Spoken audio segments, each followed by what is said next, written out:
Ngayong 2024, patuloy nga na pinapakita ng Honda ang kanilang dedikasyon sa pagpapabuti ng mga produkto, partikular na ang kanilang mga scooter.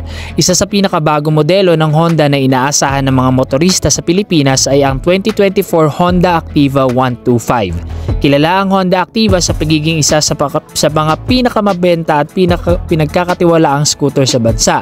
At ang bagong 2024 na modelo ay patuloy na nagpapakita ng mga pagpapabuti sa disenyo, technology at performance.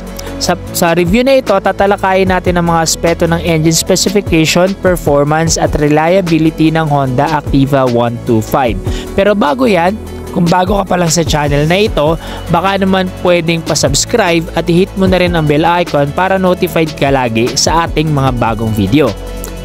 Engine specification.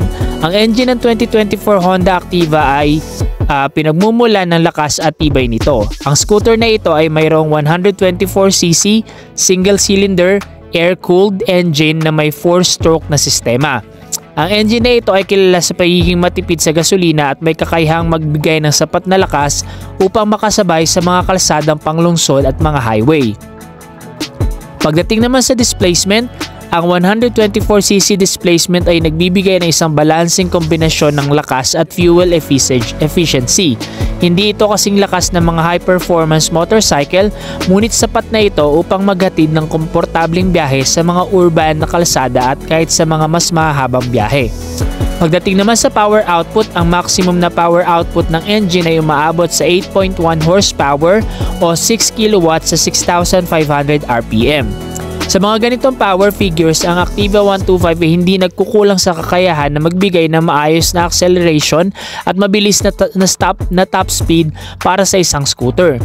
Maayos ang pagpapabilis nito mula sa stop at kaya nitong magsagawa ng mga overtakes nang hindi nagiging mabigat ang pakiramdam ng saksi sa performance.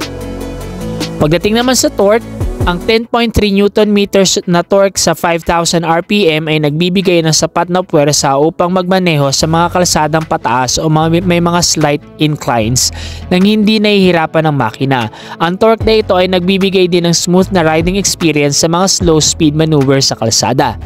Pagdating naman sa fuel system, ang fuel injection system ay isa sa mga significant na pagpapabuti sa bagong modelong ito.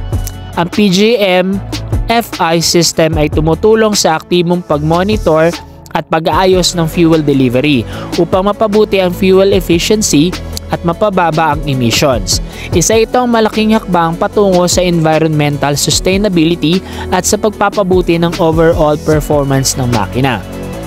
Pagdating naman sa exhaust system, ang exhaust system ng Activa 125 ay dinisign upang magbigay ng malinis at epektibong emission na tumutulong hindi lamang sa pagpapabuti ng performance kundi pati na rin sa pagsunod sa mga environmental regulations. Pagdating naman sa performance, ang performance ng Honda Activa 125 ay ang pangunahing dahilan kung bakit patuloy na itinuturing ito isa sa mga pinakamahusay na scooter sa merkado. Ang power delivery, handling at fuel efficiency ay mga pangunahing aspeto na ikinagaganda ng bagong modelong ito. So yan na nga mga kaibigan ang ating review sa Honda Activa 125. So please follow and subscribe for more videos.